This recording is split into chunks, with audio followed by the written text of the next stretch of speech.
Hello साथीहरू, स्वागत छ तपाईहरुले यस YouTube च्यानल जब अपडेट्स नेपालमा। म मनोज मुखिया।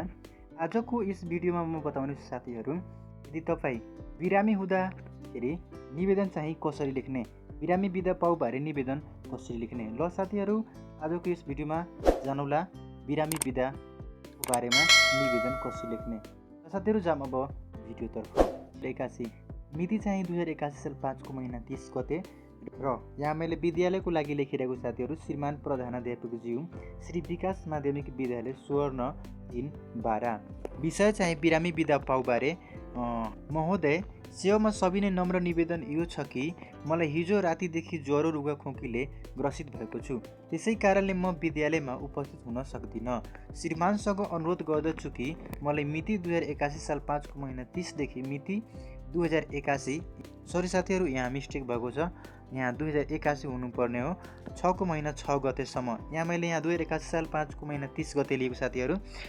बिरामी बिदा तपाईँ कुन मितिमा लिनु भइरहेको छ त्यो तपाईँले मिति लेख्नुपर्ने हुन्छ। कम्तीमा 1 हप्ताको लागि लिनुपर्छ, किनभने बिरामी भएको तपाईँले थाहा हुँदैन, कहिले सञ्चय हुने भन्ने कुरा थाहा हुँदैन। भने 1 हप्ताको लागि कम्तीमा लेख्नुपर्छ। जस्तै मैले यहाँ 2081 साल 5 को महिना 30 गतेदेखि मिति 2081 साल 6 को महिना 6 गतेसम्मको लागि लेखेको छु। 1 हप्ताको बिदा स्वीकृत गरिदिनु हुन अनुरोध गर्दछु। साथै डाक्टरको सल्लाह अनुसार मैले 1 हप्तासम्म आराम गर्नुपर्छ भन्नु भएको छ। तपाईँको हृदयदेखि आभारी हुनेछु। तपाईँको आज्ञाकारी छात्र मनोज मुखिया। तपाईँहरू आफ्नो आफ्नो नाम लेख्नु साथीहरू। मैले यहाँ कक्षा 9 मा पढ्छु भने कक्षा 9 लेखेको छु। त्यस्तै रोल नम्बर मेरो 12 रहेको छ भने मैले आफ्नो रोल नम्बर 12 लेखेको छु। तपाईँहरू आफ्नो आफ्नो रोल नम्बर र कक्षा र आफ्नो नाम लेख्नुहोला।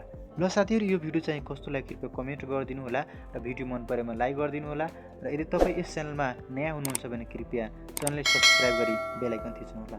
हस्, धन्यवाद।